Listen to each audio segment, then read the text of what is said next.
If you walk up to any top-tier luxury hotel in any first-tier city today, the longest, blackest car parked out front, the one with wheels like mirrors, will very likely carry a three-pointed star on its nose and a small word on its boot lid, Maybach. The Mercedes Maybach S-Class starts at over 2 million RMB. Its rear seats can fully stretch a 1.9-meter adult. It is the vehicle of choice for politicians, the toy of billionaires, the standard prop for successful life posts on social media. But did you know that behind this name, now attached to the peak of Mercedes, stands a genius who became an orphan at the age of 10? He never went to university. He had no noble background. Yet he invented the first motorcycle, the first gasoline-powered boat, and the first true modern automobile. His engines once powered Zeppelin airships across the Atlantic and later drove Nazi Tiger tanks. His brand was buried twice and resurrected twice. And the old friend who made him lose everything was named Gottlieb Daimler. Yes, the Daimler of Mercedes-Benz. Wilhelm Maybach. In the history books, his name is usually just a footnote, as if he were nothing more than Daimler's shadow. But today I'm going to tell you, without Wilhelm Maybach, there would be no Mercedes, no three-pointed star, not even what we call the automobile industry today. How did an orphan climb to the peak of technology? How did he build a legendary car with his own hands, and then watch helplessly as capital swallowed his name? Why did his brand die and come back to life in the 21st century? And why did it finally choose to become an accessory to Mercedes? With those questions in mind, let's turn the clock back to Germany in 1846. Wilhelm Maybach was born on February 9, 1846, in Heilbronn, Germany, the son of a carpenter. His childhood wasn't a fairy tale, it was a horror script. He was 6 when his mother died. He was 10 when his father also died. A 10-year-old boy, no parents, no inheritance, in the German countryside of the 19th century. Where could he go? An orphanage? Not exactly. Wilhelm Maybach's turning point came from a charitable institution called the Reutlingen Brotherhood House. This was no ordinary orphanage. It was a technical education school run by an enlightened pastor. The pastor believed that orphans didn't need charity, they needed a trade. There, Wilhelm received systematic training in mechanical drawing, mathematics, and basic engineering. His talent was like a seed that had been soaking in water. Suddenly it sprouted.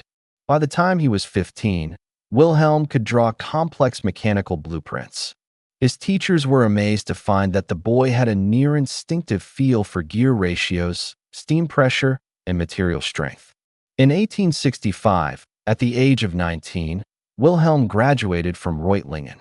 He had no diploma, no letters of recommendation, but in his pocket was a notebook full of mechanical sketches. He took a job in a small machine shop, and it was there that he met the man who would change his life forever, Gottlieb Daimler. Daimler was already a well-known engineer, 12 years older than Wilhelm. He noticed that this thin young man worked with a different look in his eyes. While others turned screws, Wilhelm studied drawings. While others rested, he measured scrap parts with a caliper. Daimler walked over and asked his name. The 19-year-old looked up and said, "Wilhelm Maybach, sir. I want to design engines." Daimler paused for a few seconds, then spoke. "Then come work for me." From that moment on, Wilhelm Maybach was no longer an orphan. He had a mentor, a direction, and a man willing to throw every technical challenge at him.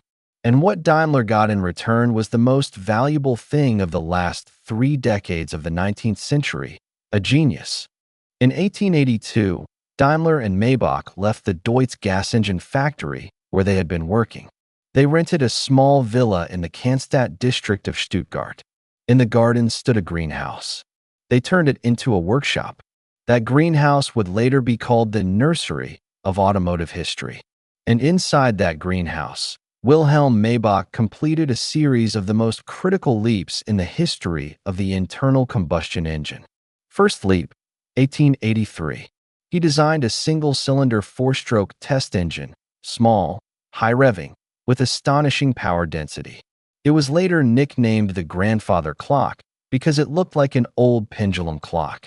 But its real secret was its speed, 600 revolutions per minute, twice that of any comparable engine at the time. That meant that for the same size, Maybach's engine produced twice the power. Second leap, 1885. Daimler and Maybach stuffed that grandfather clock into a wooden two-wheeled frame and gave the world the first motorcycle. Yes, the thing you ride to work every day was invented by Wilhelm Maybach in 1885. It was called the Daimler riding car, and even though Maybach's name wasn't on it, every single screw was drawn by Maybach. Third leap, 1886. They put the engine into a boat, the world's first gasoline-powered vessel. That same year, they also put the engine into a four-wheeled carriage. At exactly the same time, another German, Carl Benz, was doing the same thing less than 100 kilometers away. So Germans don't argue about who invented the automobile. They say Benz and Daimler invented it together. All this time, Wilhelm Maybach's title was chief designer.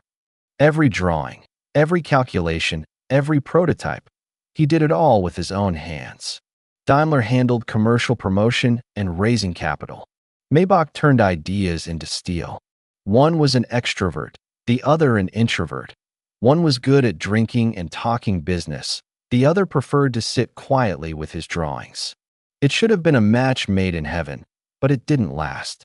In 1889, Daimler and Maybach were forced to bring in bank investment because they were short of cash.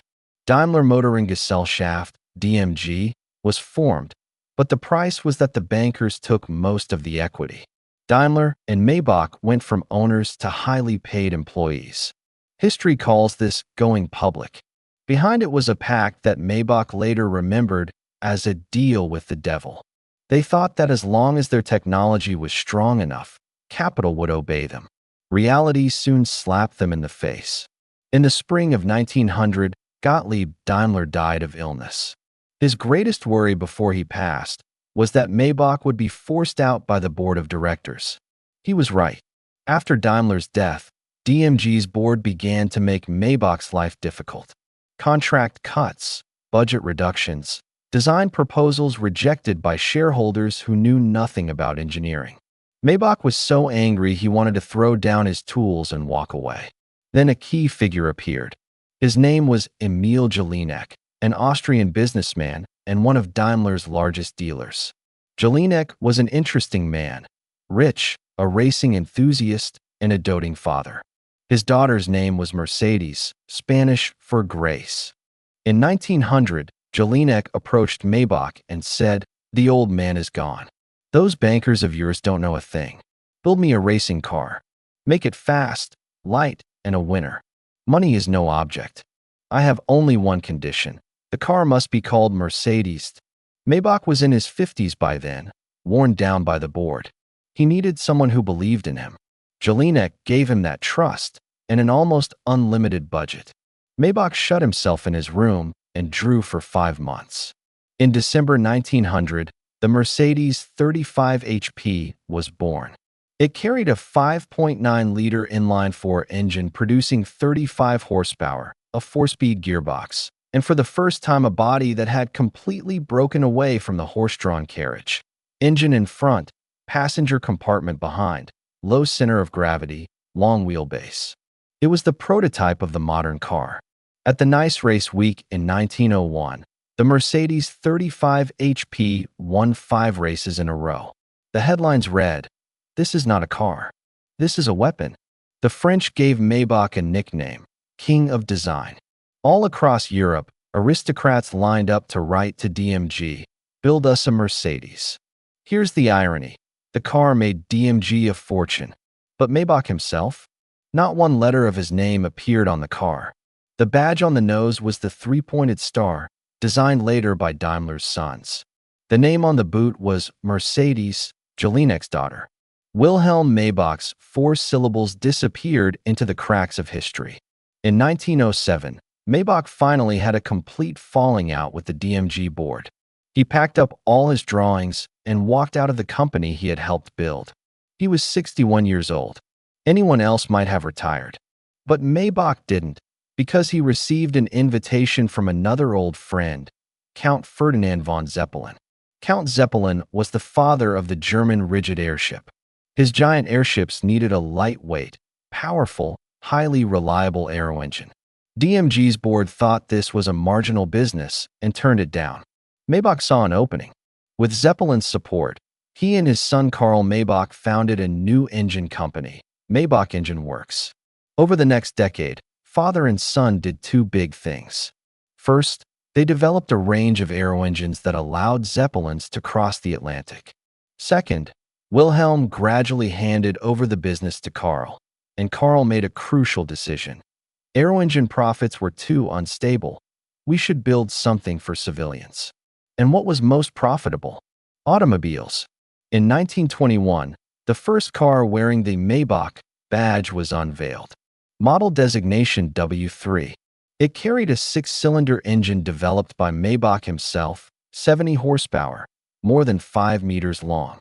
The leather and wood for the interior were imported from Italy and South America. From day one, Maybach never thought about building a cheap car. Its strategy was clear: more luxurious than Mercedes, less flashy than Rolls-Royce, and more expensive than both.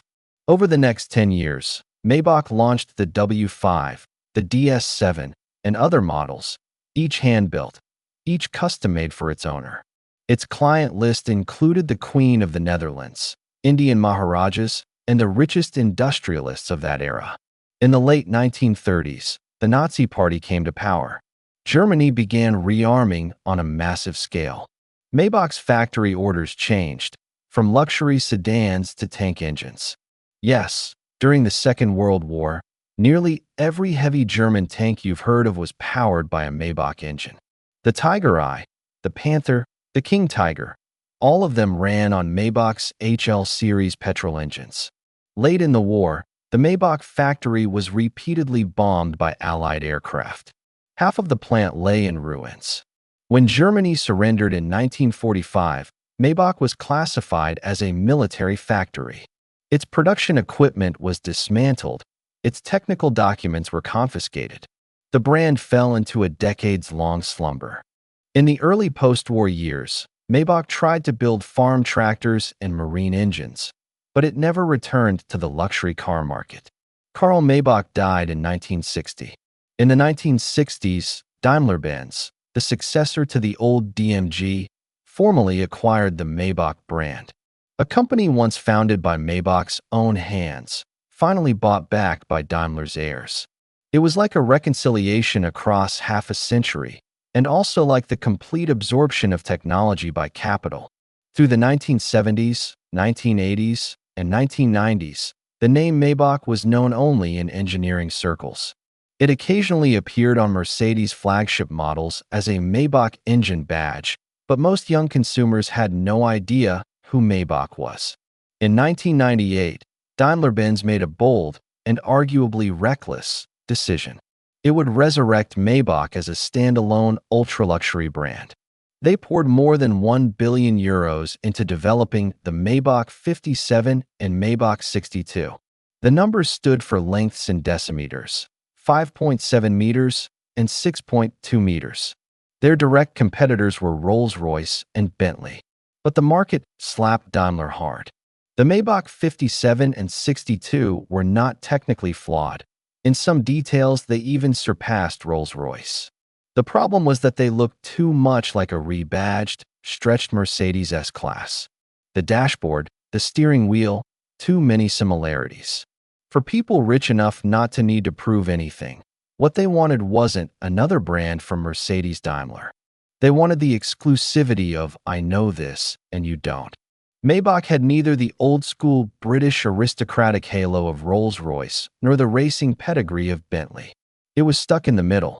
From 1998 to 2011, Maybach sold fewer than 3,000 cars, while Rolls-Royce sold 2,700 in 2010 alone. In 2011, Daimler announced it was killing Maybach again. The brand was buried for a second time. Many people thought that was the end of Maybach. But 3 years later, in 2014, Daimler tried a different approach. Instead of a standalone brand, they demoted Maybach to a subseries within Mercedes, Mercedes-Maybach. The first model was the Maybach S-Class. Essentially, it was a stretched, upgraded, price-hiked long-wheelbase S-Class. Massage seats, fragrance system, four-seat independent rear cabin. Every feature they could throw in, they threw in. By 2020, Maybach had also launched the GLS SUV version. This time, the market went crazy. China's wealthy lined up to buy the Maybach S-Class. In many cities, dealers demanded an extra Corolla's worth of money just to take delivery. Why did it work this time? Because Maybach stopped pretending to be a Rolls-Royce fighter. It went back to its essence. Better than Mercedes, more expensive than Mercedes, more exclusive than Mercedes, but without making you look like old money or a nouveau riche show-off the way a Rolls might. It was the Mercedes of Mercedes, the S-Class among S-Classes. It didn't chase a standalone brand with a heavy historical burden. It did only one thing: make people willing to spend 2 million renminbi on a Mercedes feel that it was money well spent. In 2022, Maybach also unveiled its first all-electric concept car. According to Daimler's plan, the Maybach of the future will be fully electric. A brand born from the age of steam is now walking into the age of batteries. Now let's look back at the life of Wilhelm Maybach. His mother died when he was 6. His father died when he was 10. No inheritance, no connections. He learned to draw in the workshop of a charitable institution. He invented the motorcycle and the automobile in Daimler's greenhouse. He built the Mercedes 35 HP with his own hands, yet his name was not even allowed to stay on the car. He fell out with the board and walked away. He carved out his own brand under the shadow of Count Zeppelin's airships. His brand was destroyed by war, buried by capital, resurrected, killed again, and finally survived as someone else's suffix. Does that sound like a life of frustration? But I tell you this, when Wilhelm Maybach died, only 2 words were carved on his tombstone: inventor and pioneer. No director, no baron, no billionaire. He never appeared on a wealth ranking in his entire life. But every single drawing of his changed the way human beings move. So next time you see a Mercedes Maybach glide silently past you, think of that dirty orphan crouched in a greenhouse, drawing blueprints. Without him, the car you sit in today, the throttle you press, the steering wheel you turn, they might all be completely different. His name was hidden away by capital, but his talent carved a window into history. I want to ask you a question. If your name would never appear on the things you created, would you still be willing to be that genius? Let me know in the comments. I'm Hostname, and I'll see you next time.